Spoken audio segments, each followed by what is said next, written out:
Goedemiddag allemaal. Ik ga even staan, dat vind ik wel heel netjes. Ik ben Miluska van het Lam, hoofdredacteur van Harper's Bazaar. Ik ga over in het Engels, want ik heb wat gasten in het midden die Engels praten. So very welcome to this beautiful fair. And today we are talking about the magic behind the memberships. And I'm very sure that you're very curious to this topic, an exciting topic, especially during COVID. And I would love you to introduce to the icons under the membership hotels in Europe. And I would love to start with Joost de Graaf. He's from Soho Amsterdam. And next to him is Muriel. I have to say your last name, Muriel Walter. Yes. And she is from the Sircle collection. And next to me is Edward Leenders, and he's from Hotel de l'Europe, it's in an independent hotel. And we like you to inspire you about how to build a lifestyle brand, how to build a membership concept. And is it truly interesting nowadays to really build a membership, or is there maybe another future? I'm also very curious who you are, so I left some time for you, the last 10 minutes, to also introduce yourself and to ask your question to these beautiful speakers. So let's start with a little introduction about the speakers. I start with Joost de Graaf. He's general manager of Soho Amsterdam, and I know Joost for a couple of times. He started with Soho Amsterdam as a really correct hotelier, short hair, beautiful suit, and look at him now. He's a rock star. He knows all the secrets and all the rules of Amsterdam, and this is because Soho Amsterdam has such a dear, involved community. So we would love to talk with him about the magic behind the membership model, because Soho really started this membership, I think, in the whole world. Next to him is Muriel Walter. She's also actually a family member of Soho. She started in Berlin. There she created a membership in Berlin, and then a pioneer invited her to do all the marketing of the Sircle collection, an Amsterdam Dutch-based formula. And within the COVID time, you created a whole new formula about the membership, and you will share all your secrets and your best practices, your best learnings. Because behind the success, you also have to learn a lot. And we have an honest talk today, so we have honest questions. Next to you is Edward Leenders. He also traveled, like you both also did, traveled the world around, and you really built strong brands. And the last couple of days in Amsterdam, and your adventure is to create really a community around an independent hotel. And what is your story behind, and how do you involve your community here of the city of Amsterdam? But because before, Hotel de l'Europe was really a place for the American tourists, for abroad, and now it's really part of the city center of Amsterdam. And what is the magic behind? So this is a short introduction of you three. You are living in Barcelona with your daughter. You're living in Amsterdam with your girlfriend. And you're living in Amsterdam with your family. So a bit more personal, fun facts about those speakers too. So let's start with the icon under the membership hotels. Let's start with Soho House. You are already listening, Edward? Because you want to hear everything, huh? I know, because Soho House is a great success around the world. Why, in heaven's sake, are people paying for this membership? What is your secret? What are you doing? I think, like as a brand, and maybe the mic. Yeah. Is the mic working? No. Or after I scream really loud. I think now. You hear it now? Okay, but now it's loose. Works or no? You hear it now? Kind of. Yeah. Should be. All right. So just give me the microphone. Right. Like this? Yeah, that's better. All right, yeah. awesome. And thank you for being with us, guys. Okay. No, I think the key is, and how I divide it, it's in 3 pieces, right? So in order to get people to pay, you need a product, right? So it doesn't matter, like if you're a hotel or another place, you need a product that provides value. In our case, in Amsterdam, we provide a cinema with a swimming pool, we got a gym classes, we got a club area, restaurant, hotel rooms. So that's the product that we offer. And then around that, to activate those areas, the second part that's very important is that you do events, member events, initiating areas, using the areas, making sure that both members or other or brands can associate and align with you and actually add that value to your product. Yes. The third one is the most crucial one, and that's how I think why the membership and why Soho House has been so successful in expanding is that whatever city we go to, we build a group of people first without the product. So we go to a city or a new country and we basically say, we're Soho House, this is what is coming, do you want to be part of this? And that's the core that we build. And in some bigger cities, we have a lot of those people, some smaller, depending on the size of the country or the city that we are. Are you talking about Joost, the founding committee? The committee. The yes. committee, the yeah. committee, founding committee. And Yeah. that's our, in Dutch you would say klankbord. They are our representatives in the city. So all of a sudden, the brand is not anymore the representative. Actually, our committee are the representatives. And then with them, we approach brands, people, companies, individuals to join us. And again, they're joining us, paying us without the product yet open and not there yet. So we call them founding members. And those are the first two layers that actually establish a membership in a city or a place. Yeah. And then from there on, once you have that, it's a very organic matter that spreads. Because then all of a sudden you have, and I'm not going to share with you, you might want to know how many members we have. Forget about it. You're not going to know. I'm not going to share it. I'm not going to spill the truth. I'm not going to... What do you say, Edward? By accident. Well, there was an article in the Times today. They gave it away. They did? Yes. Oh. And can you missed share? And can you share the members? I think it's 255,000 and 70,000 on the waiting list. At least that's what Nick Jones. Yeah, but that's worldwide. Ah, Yeah, nice. no, yeah, worldwide. No. Ah, okay. My Amsterdam. So, and then with those members, we start getting more members because they have friends and, they want them to join because there's the product, there's a great. And then that is an organic growth. So it's really a human effort, actually. But in order to engage with those continuously, you need to uphold the product, which I started with, and you need to continue to engage through member events, which is step 2. Yeah. So those two things are the ground, the base, and then you build that community around it. And in order to continuously grow and engage and find new communities, I need to make sure that the product, service, as well as the events are engaging and matter.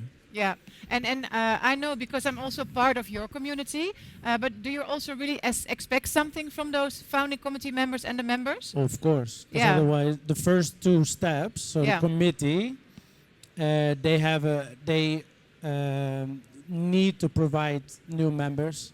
They need to bring in events. They need to engage with us, being part of our committee. And what did you do? The last question for you, and then I will ask you the questions. What did you do in COVID time? Because we weren't allowed to visit your home. How did you still engage your people? That was the most interesting thing because in most cases a business shut down and no one is coming in. But we're not a hotel. We're a club with a membership where members continue to pay. Yeah. And what was key for us is that we started to find new ways to engage with them via online cooking courses. A lot about us is food and beverage, and also care, wellness. So we were doing kind of treatment online for people to go home. We left packages; they could pick them up, go home, and then do it there. We also had pick-me-up kind of events where people would pass by, get a dish that everyone knows from the club or from Chiconi's with drinks, and they could walk around in the city or be around the house. We did a lot of charity projects, so we actually also started engaging with our members, joining us to bake cookies and ride carts to elderly homes. Yeah, I think this is also one of your secrets, because I think that your community is really engaged in a society and they really want to create impact, and you created the base for that. So, but did you lost some members, or is everybody still in? Actually, we and that's a proud thing for Amsterdam. We lost the least members worldwide. Oh wow! So we did the team did an amazing job on staying engaged, and we also started with we did that already before, but it became more heavy about mentorship and working with kids that don't have access to the world of Soho House, and we are connecting them with members, and that actually also helped us to continue to make that statement, like, hey, we're still here, and we're still active, and we're still helping. Yeah, thank you. Miriam, you are responsible for the marketing of Sircle Collection. It's a Dutch-based idea, Dutch-based concept, and you really created your membership concept during COVID. What was the main reason to do this? It was kind of can you hear me? No, I think it's better also to use the mic. Thank you. Take that. We're using this for the songs later. Okay. This is better. Yeah. It's also more comfortable. Yeah, it's a little bit the other way around. So we have our hotels. We had them first, and the members club creation was kind of our response to the pandemic. Yeah. With our hotels. So we have 3 hotel brands under the umbrella of Sircle Collection, and especially with their hotels, we always really focus on the local communities, and we did a lot of events in the hotels. And when the pandemic was like 6 months in, I was sitting down with Liran Witzmann, who is the founder and owner of Sircle Collection, and we were thinking about what can we do. We have these beautiful facilities, travel behavior will change also in the future, and what can we do with those facilities? And it was kind of the organic next step to come up with a members club model. Yeah, and what do you think is the biggest difference in the service that you offer compared, for example, with Soho House? I wouldn't really like to compare us to Soho House. No, I can imagine, but we have to do it a little bit. We are a different product. So the way we looked at the concept creation was really to analyze what are the new needs of urban local citizens and how can our facilities cater those new needs. And we identified 3 key areas, which I think all of these 3 areas, it was before COVID already a trend on its way, but through COVID it was kind of a pressure cooker, and everything developed much quicker for example, remote work. Yeah. So our three pillars we created is well-being is one. So we have always a gym and a spa, and do a lot of programming around the topic, but not only focus on the body. So not only like gym classes and yoga and so on, but also a more mental approach. So we do breath work, meditation, and really look at the topic of well-being in a very holistic way. Yes. The second pillar is business. So we do have a co-working space. We, in Barcelona, transformed 12 of our hotel rooms in flexible meeting and office spaces. So members can book them in the morning for half a day because they have a presentation, or for a day, or for a week, or even for a month if they need a more like private office setup. So is the Spanish audience more your audience than the travelers abroad? Right now, it is a good mix between Spanish locals, but also a lot of expats. Yeah. Definitely. So but they do live in Barcelona. Yeah. Exactly. Yeah. And we do also a lot of like content around business topics. And the third one is, of course, community and culture, where we really try to have very intimate network formats, and that our members, it's a way smaller community than yours. It's also growing, which is lovely. I'm happy to share the numbers. So we have 300 members now.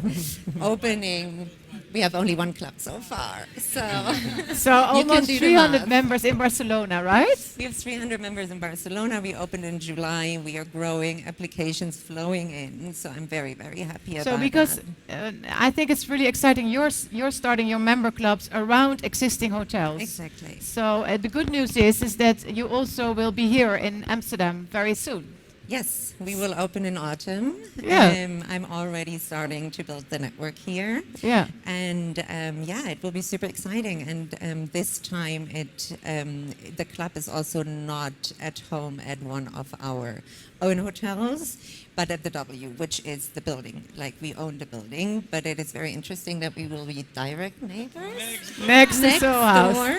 Yeah. So there is a little bit competition, but I think on a healthy way. In a healthy way. Yeah, I I'm think sure. so too. Very healthy.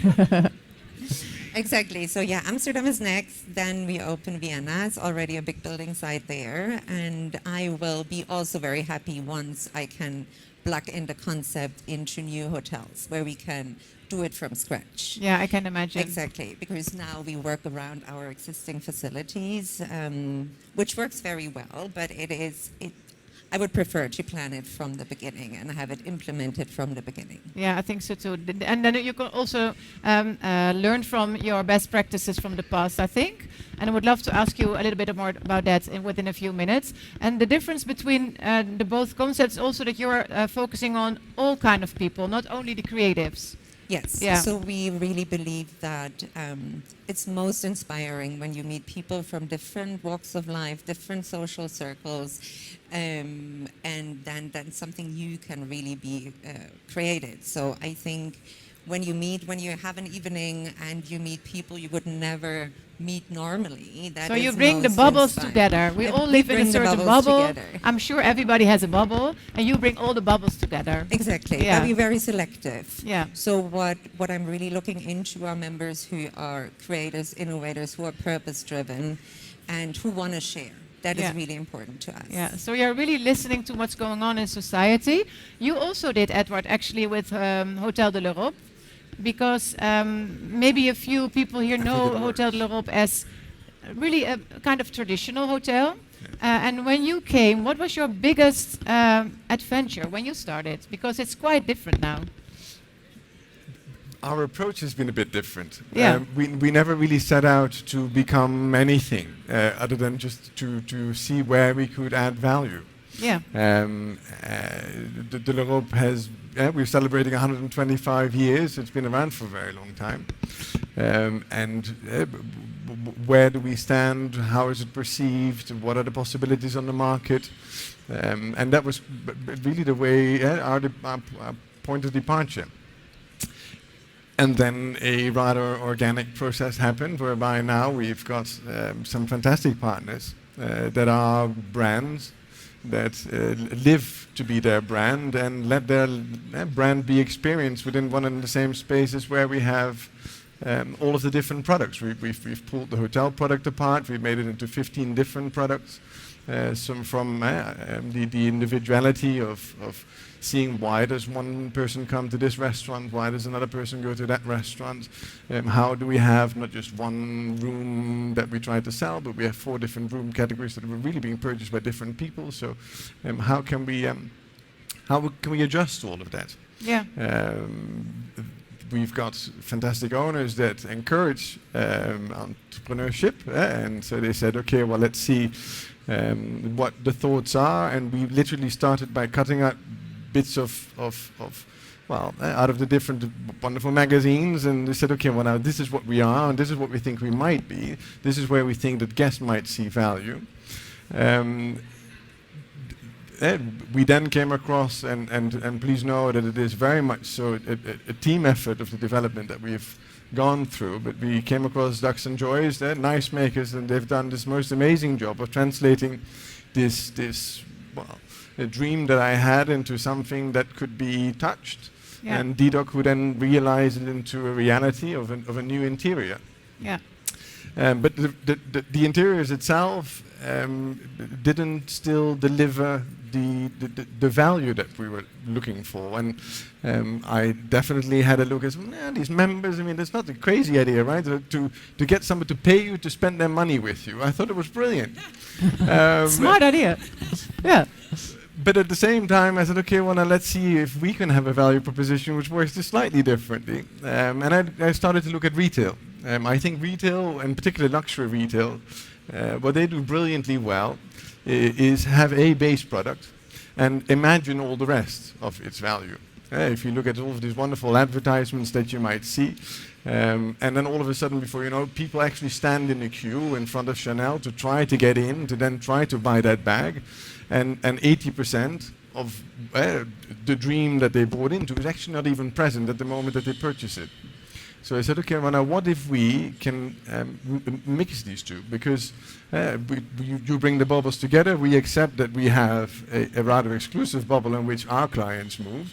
So how can we bring elements of this bubble into the space whereby the target audience actually lives and moves and are comfortable? They don't have to stand outside to experience this product.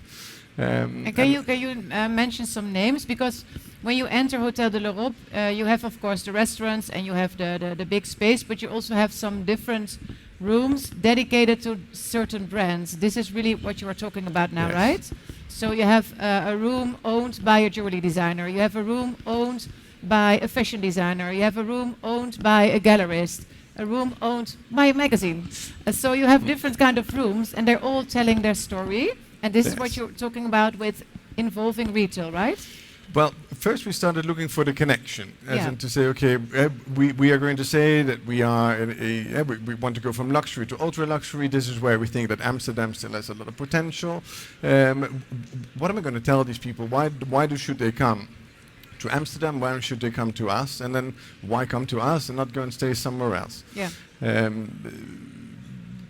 The first connections we were looking for came a reality when Mendo moved their bookstore from the Beerstraat into de l'Europe, when Wunderkammer installed themselves into de l'Europe, and then the discussions with Dax and Joyce and with Koen, and they said, okay, now what else could it be? And indeed, eventually, we then decided to make to make available 16 suites. Of which 8 we have co-branded, so the brands actually take them over after the basic design has been done, and there we have indeed most beautiful Harper's Bazaar suite, but an Amsterdam's Fashion Suite, a Ravenstein Gallery suite, so the 8 of those, and then the other side we have studios, where indeed people are with their profession active, and Ronald van der Kemp has his fitting room there, and Linda Stulic, a photographer, has a suite there now. So in total we are 15 individuals who are the brand and who live the brand within our space. And this turns out for us to work very well, and this also it was never really a commercial idea of saying, okay, then let's see how much can we rent a room for and give it a different purpose. But the fit of the individuals was very important to us. So you're like Soho House and like Sircle Collection. You're really a curator. So when I listen to your stories, you are really listening to your audience. When you arrived in Amsterdam, the creatives were not connected at all in Amsterdam. We were all individuals, and you really created a connection. And Sircle Collection, you are really bringing the bubbles together, and you're listening to the needs of well-being, I think, of what we are expecting right now as an individual. We're all looking forward to have a better mindset and have a better body because we realize it's so important. And you, Edward, you are really listening to the future vision of the city of Amsterdam, who is really looking for more refined visitors. So this is why you're really focusing on the high-end luxury industry with a great sense of hospitality. And I know that you're all watching to each other. And Joost, I know that one of your questions for Edward is it really an added value to bring all those brands in, right? This is really, because I would love to start a dialogue within the speakers. Do you have another question as well for Edward? Is this your, the mic? Please, thanks, yeah. No, because I understood also is that you've taken away kind of the hotel hierarchy out of the hotel. So I was wondering how is that affecting the service but also the ownership amongst your team members? Yes. Well, we did. We approached it in 3 ways. So one was the look and feel of it. The interiors, we changed it. We give it a different ambience. Then we looked at, from a marketing point of view, okay, well, we don't have just one hotel and we try to sell it differently, but we'll make it into 15 different products. And the last bit was our culture. And here I started, and I remember when I arrived in the first few weeks, I gave everyone a balloon and I said, yes, well, have you seen the movie Up? if we put all of our ideas together, we all understand which little part is ours, we're going to fly. Yeah. And they thought I would land it from Mars, seriously. So it took a little bit more time eventually to get to the point whereby I believe in empowering imagination. I think if we all understand what can be possible, we can work towards this. But what I found in general in hotels, in the different hotels that I've run, that we really stuck into a certain way of thinking and working. And I had an executive committee of 6 people, and they had another 10, 12 heads of department, and they had assistants. And before you got to the person who was actually dealing with the guest, you had like 14 people. And You recognize this, I think. but Yeah. who's making the difference here? Yeah. In the end, the reservations agent or the guest service agent knows the answer the guest is asking. So why do they have to go to a supervisor, to go to an assistant, to a manager? Okay. So it's not to save headcount. It just make it a wider set of responsibilities.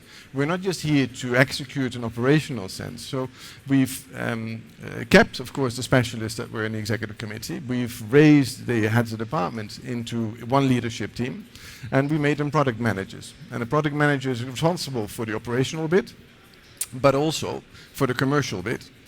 For the cultural part, how do we behave together, and for the financial part, because it was like cursing in church when you would say that we're here to make profit. So each of the different products, each activity that we do needs to be profitable, because otherwise, why are we doing it? Yeah. And the individuals that are with our guests should be able to make decisions, should know why the guest is here, which balloon they are in the whole set of making us then fly and fulfilling what we can be. Was it a big difference for your employees to work like this? Yes, and in all honesty, it still is. As Yeah. in, this is still a change process that we're going through for the whole of the leadership team. We have a coach, an external person who guides us through this as well, because you do have the different competencies that you're trying to bring together. It's intense. Yeah. The shift is quite significant. I mean, our head concierge is all of a sudden responsible for the whole of rooms. But this is the person that's for the guest in charge of their experience. So let them have that role. Yeah. Actually, when I experience your hotel, your concierges are a bit of the heroes. It's really true. And I think this is also, if you're all here to learn from building a brand, and I think you can have a great interior and a great concept, but if your employees are not acting very well, then you don't feel at all the beautiful interior, etc. And this is really, so you gave them ownership, actually. Yeah. And what is your, if you are truly honest to this beautiful audience, what is your most important lesson in this transformation with your employees? Because I think we all experience that the employees are also a challenge. Yes. What is your biggest lesson in this? But the change takes time, and if you have a very clear vision, you need to make sure that everybody sees it, at least the majority, before you start flying towards your objective. You learn how to pace yourself, and at the same time, you try with your vision to inspire people to want to follow you and to try to see that this idea gives fulfillment, more than just a salary. This is something that can really bring satisfaction. Not everybody sees that way. And in that case, some people, they disconnect at some point, they decide to go and do something different. At that time, you try to rebuild. And But this you is need also to be very okay. resilient. So people who don't believe in your vision, it's okay if they say goodbye. Of course. Yeah, Joost, you have a question. Is it on? Yeah. Yeah. One thing, because that's while you're talking, I was thinking about it as well, is that having a community in your hotel also kind of helps to drive that ownership. Because in a normal hotel, you might have 300 rooms. Someone checks in, someone checks out, right? And you have 300 people going through the desk, and they check in, check out, and they're out. And while they're there, of course, they're the guest, and we provide the service, the product, and everything. But having someone being part of the community that uses your house 7 days a week, all of a sudden makes actually the staff be part of that culture and community. And that's what I noticed because we have a public restaurant, Chaconi's in the Soho House, and we have the club. And a lot of staff members want to work in the club because they love being part of that community, getting to know members and getting to know what's going on. And be part of those member events and be part of the activation and the conversations. So it's also quite interesting as you're building a community that also drives that loyalty Of course. Yeah. Yes, I think and so that too. ownership. I think this is also a great lesson for you to remind. You want to say also something about that? Exactly, Yeah. because Yeah. when you asked me what is one of the biggest lessons you learned, I have a few, but I Yeah. think one of the biggest one was, we had an existing hotel operated. The teams worked together for years. Yeah. And then I came and I was like, okay, we add a new service. It's membership. And everybody this is human. Yeah. You don't embrace change immediately. No. So it was so important to train them to, explain it very well. We have different initiatives that some of the staff members can use certain member events. And now, after a few months, I'm seeing the change. It's exactly that is happening. Like front desk loves to have a little chit chat and with those people who come daily. I So can there are imagine. relationships growing, and this makes work fun and meaningful. Yeah, but I think also this is really going on in a society. We were all raised to be our most beautiful self and to be really autonomous. And I think now we are truly we have more need to have a connection, a truly connection. And you serve in this, Joost. No, I was just thinking, like, I had, as an example, to give you an idea, we had at one point kind of a talent show going on. And I was actually traveling for work. And then I got a video in where one of my team members was completely dressed as a drag queen and did an entire performance, absolutely nailed it. And then all of a sudden my bar back jumped onto the stage and rapped an entire Tupac song. And I was just like, wait, I'm still getting goosebumps from it. Because I was thinking like, wow, like they wanted to present it. So the members were going crazy like they were seeing Tupac on the stage. And like everyone was on it. Nice. And this guy was at I mean, I don't know if he had the evening of his life, but at least it was for me, it felt like it was the evening of his life. So those are kind of the great things that start happening when you kind of bring those two together and I think build so that too. ownership. May I ask you Yeah. a question? Yeah. So is it this that your members are buying? Because obviously, and we were Yeah. joking, right? So, but no, but is it the individual recognition? I mean, what need are you satisfying? With getting people to pay you before the even is open. Exactly. And then indeed getting them to pay to spend their money with you. If you He go still doesn't believe. Edward is not believing it at all. No, like Explain it. Again. It's a very like what I said at the beginning. It's really those three phases: having the product and service, and not making it available to everyone. Yeah. Right? Because Is that's that it? also the Is key. it because it is not available to anyone? No, well, not to everyone. Like, and in order, but that's not sufficient by itself. So right? you're creating magic because you're not available for everybody. It's a kind of an X factor. Yeah, but in order to make that attractive, you need to go to step 3, which I mentioned earlier, is building that group of people that are willing to drive it for you. Yeah. And that feel that the product that I'm offering and the activation and the engagement and the social impact that we stand for are worth it for them to activate. And then what happens, and that's the beauty of community building, which when to go back a little bit, like I'm coming from Marriott, right? So there's 11 years of Marriott, luxury, corporate, hotel rooms, turn them around as fast as possible. And but I used to work in clubs, like bar clubs. I was a bartender. Loved it. But it was interesting when I started with Soho House that we actually go back to the core, because how do you fill a club? Yeah.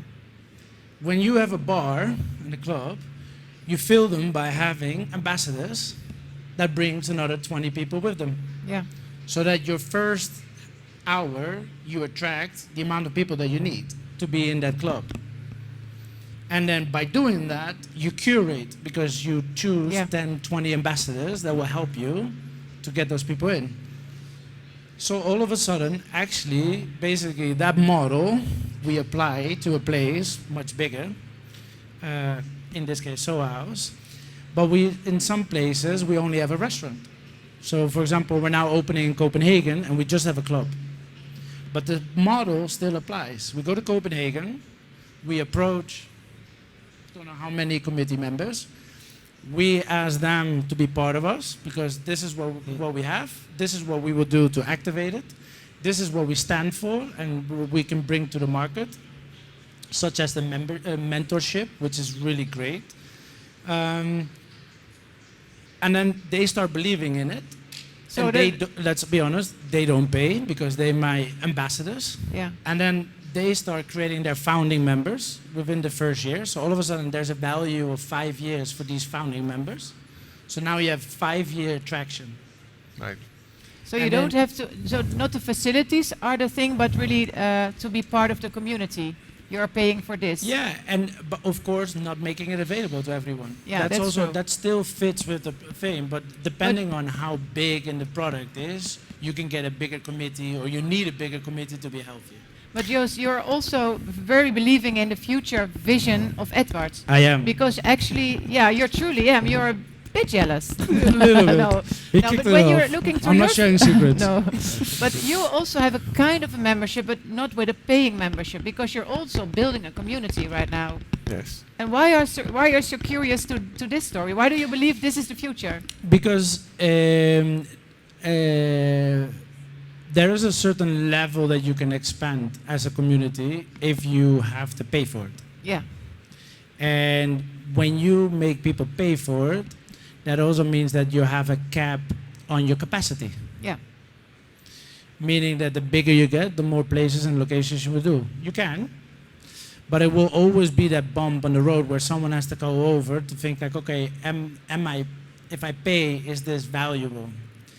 And I think nowadays as well, and especially with what's happening now in the market, coming out of the pandemic, of course, the war that's going on, I think what we're seeing in the hospitality as well is that this community-focused element of having to understand your city, having to understand your community, what can you add as a hotel or a product or service to the community, is becoming now more and more important because that's where people want to be. I think so too. I think when I listen to your 3 stories, you're great listeners. Then you created a concept for the community where you are at this moment. You are a storyteller, so you make people really part of your story, and it's very authentic. It's not a trick, it's really authentic. And then you really create a relationship, and then you move forward to the next chapter. And I'm so curious, is there a question about these following chapters from the audience? Maybe one of... We have a microphone there, yeah. so that will pass around. And can you introduce yourself also, sir, shortly, so that we know you also a little bit more? Yeah, I'm Jasper. I live in Amsterdam and I'm an entrepreneur myself. I've never been to Soho. I many times passed it by the bike, but I'm happy to visit it once. And also the L'Europe and all the other initiatives. But for me also interesting stuff is when you set people together in co-working spaces, they're creating more value than only money. How can you make this tangible, visible in your books or in the creative process? It's not only in financial structures, like your bookkeeping or whatever. It's more than that. So just to recap, so I understand it right. So what you're asking is that bringing people together is not generating my money for me as a business. They pay a fee, but to say bring people together, why should they pay for that? That you can create more value for them. Bring people together with the same interests or whatever. How do you can make this, create this for yourself to as a unique selling point? And a learning and then? As a unique selling point. Okay, yeah. Well, that goes really through the activation of our membership. So what we do a lot as well, as part of not only about member events and mentorship, foundation, charity, what we also do is look at our membership base, and we look at companies or individuals, and then we try to understand if they have a story. Do they represent something? We connect them with them, so we reach out and we ask them to set up a panel like this. So we do a lot of these panels also in Soho House with people from different industries to show them. The nicest one that was for me, because it was creative and I didn't know how to make a shoe, is that one of the designers from Nike told us the process of thinking of a shoe to actually having the shoe in the shop. And it was great. It was really a great learning for me. So that stuck. But like when we create those kind of moments, again, we curate it. So we also look at like, okay, which members are maybe interested in it.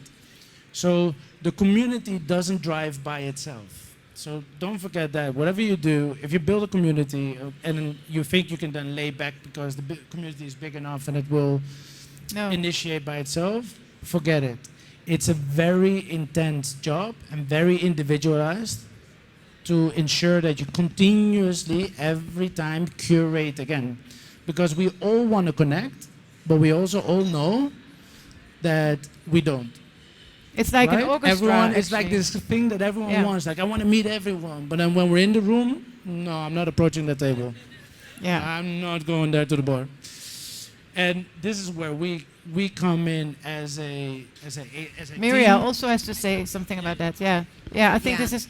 Yeah. I have something to add because I totally agree with you. And in our case, our community is more intimate, where we really have our membership team who are helping with that. So the membership manager is writing at least 10 emails a day with like the subject line, please meet. Yeah. Because it's really about giving these intimate moments and understanding, oh, this person could, there are synergies with this other person. And this is the beauty of right now having such a small community that we can do it really on an individual base. Yeah, I can imagine. So you really have to take your initiative in this. Yeah. Is there another question from the audience? Yes, I have please. a question. Membership programs are different to loyalty programs, I think. Loyalty, I think, Starbucks and a stamp card kind of thing.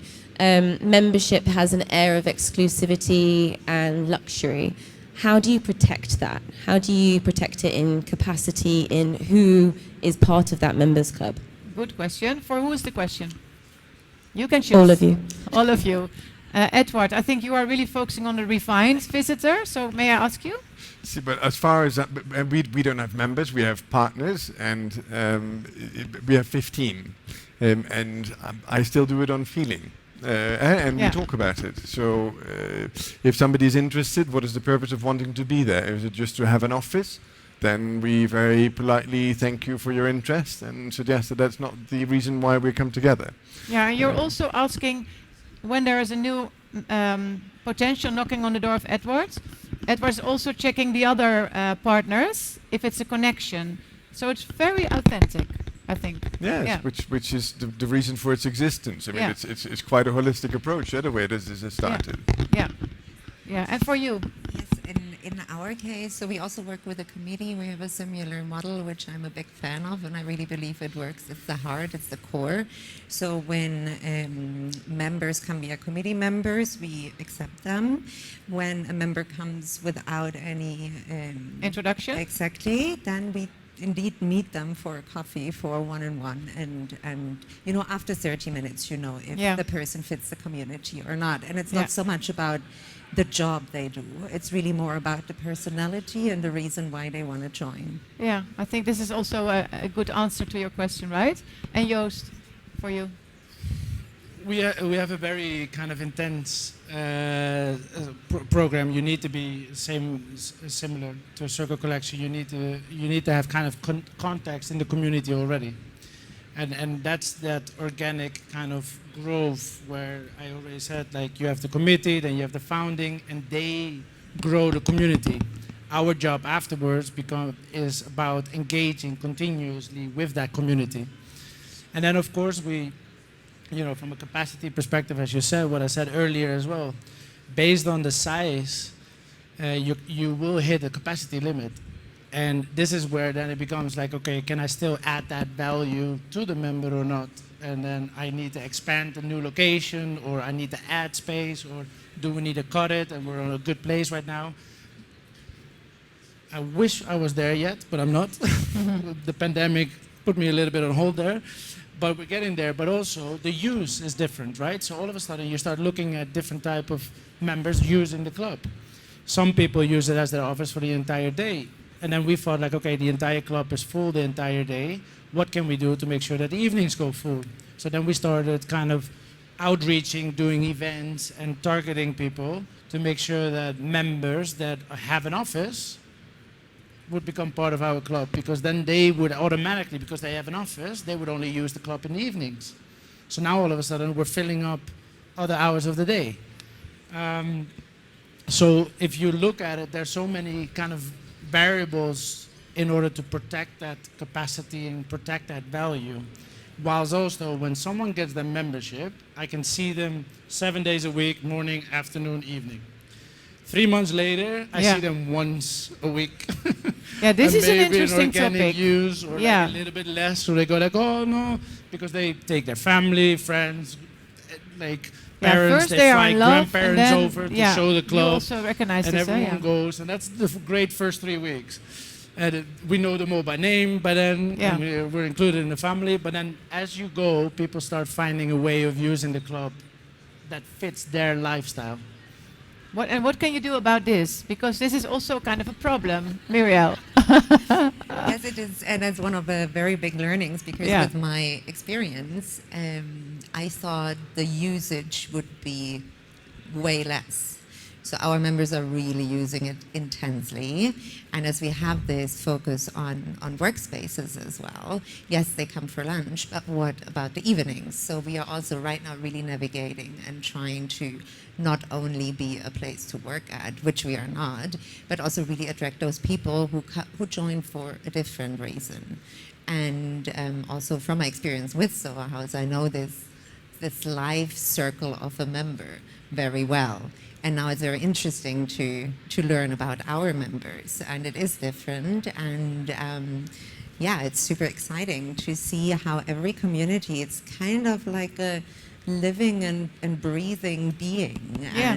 And you just have to also go with the flow without losing your pillars, your values. Yeah, it's like running a family, actually. Yeah, you have lunchtime, you have holidays. Other questions from the audience? I've got one more, sorry. I just wanted to ask go. quickly. It's a bit of a provocative question, but have you ever made a mistake in your memberships and had the wrong person be part of the club? And how do you deal with that? Mistakes. There are some members sitting here, so they're all looking at me going like, I did. I've done it. Yeah. What is the mistake that you like to share? Did you cut the membership? I'm not going to share any. There are brilliant mistakes. True. No, it's so important to really curate, because if you're not, and you do make the mistake of kind of not the wrong person, but you get someone in that doesn't add value nor is relevant to our house and our brand, it spreads really fast. Yeah, true. So then we as a team also immediately kind of have to look at the individual or the group and go like, okay, how can we contain that or control that so it doesn't overtake? Because if it does, we might lose the members that do add value and are relevant to our house. So that's curation. That's what I said. Like, the growth is there, but to manage it that's a whole other beast. Yeah. And for you, Miriam, what is your brilliant mistake? I actually have a question for you. Oh, Joost.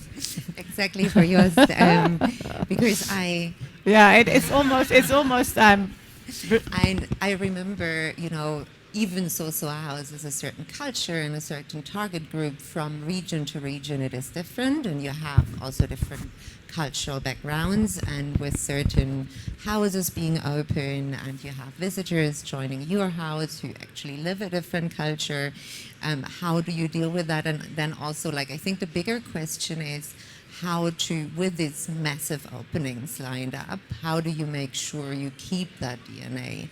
I remember when I started, I still had to fly to London and shake Nick Jones' hands before I got hired. I mean, I'm pretty sure he cannot do that anymore. Nick Jones is the founder of Soho House. Yeah. So how does Soho House really make sure that it stays Soho House? Which is basically... You need some time? Can I have a minute? We started It's really interesting because coming from Marriott, we're a huge machine, right? They are a huge machine, and there's a lot of processes and systems in place that help the sites to perform. For great, 80% of it is great, because I wouldn't be the GM at Soho House without it. But what I love about Soho House is that I always say we run the house like a little restaurant around the corner, but we're as big as the Marriott on a light supply. Oh yeah. And the key in Soho House, which is going to be the biggest challenge for the company, is that they are heavily dependent at all times on the GM that they hire in a house, because that GM it's not a hotel GM, it's someone that needs to be the face of the house and needs to understand that what Nick Jones and Martin breathe, that is kind of translated onto the floor, the teams, the members, and the community. And each GM needs to run not only the house operationally, but also needs to build that community and outreach and continuously activate that. I think that's going to be their biggest challenge with the expansion, to every time find that person. Because of course, when I walked in my suit, they were like, Yeah. and then slowly I just converted kind of myself into what I am now. But it needs to fit you. It needs to fit you. You need to breathe it. They already saw a rock star in you, Joost. They already saw it the first second. I luckily had advice from my girlfriend who knew Soho House that I shouldn't go in a suit, so I got or tie. So I was advised. Yeah. But Yeah. I think if you're asking, the biggest challenge for them with the expansion is that, because they cannot run a system, because that's not what we do. And as Edward is running like an independent hotel, like that's what they're looking for. Like, how can you consistently actually be a huge brand, but every time you build independently? Yeah. I think so too. And you're also being a great host as a general manager. You're all three are also in your own hotel. You're not only managing, but also the host and the face behind. I think so too. And de l'Europe is the most photographed and filmed destination at this moment in Amsterdam, actually. So yeah. Is there another? Yeah. Okay. Everybody needs a drink, I see. Okay. Thank you. So we need a drink too, I think. Thank you all for listening and to be so patient. And I truly hope that we inspired you and that these icons inspired you in building your brand, creating a membership, creating a beautiful lifestyle brand, and creating engagement with your beautiful audience. Thank you for being with us, and I hope to see you soon. Thank you, Joost. Thank you, Muriel. Thank you, Edward. And a big applause for the three of you.